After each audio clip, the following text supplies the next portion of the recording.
George Osborne has hinted he is open to making a political comeback, as he spoke of his opposition to holding last year's EU referendum and gloom about the prospects of winning. The former Chancellor, who now edits the Evening Standard, said he could not have run to be leader of the Conservative Party after strongly campaigning to remain in the EU, partly because he would have had little enthusiasm for carrying out Brexit. But he signalled he might be interested in returning to the political frontline in the future, even though he was currently amused by the spectacle of Conservative politicians jostling to succeed Theresa May. "I don't rule out going back into politics, but it is certainly not Plan A," he told BBC Radio 4's Today programme.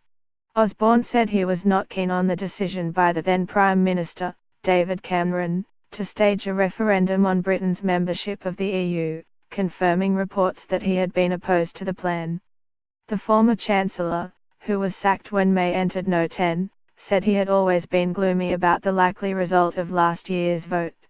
However, he said he had not wanted to create difficulties for Cameron, who remained a close friend and ally.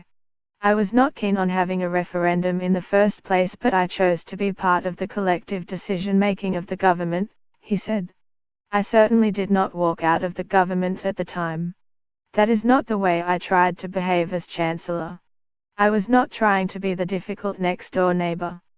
I was trying to be the person who, with David Cameron, my friend, made things work for the country."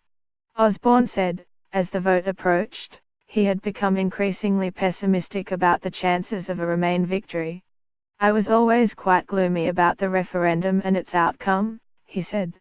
"I went round the country and I kept hearing from people I would assume wanted to stay in the EU that they wanted to leave, so I was pretty pessimistic." Osborne said he could not see the Brexit decision being reversed by Parliament or a second referendum. But he said there was still time to debate the terms on which Britain withdrew.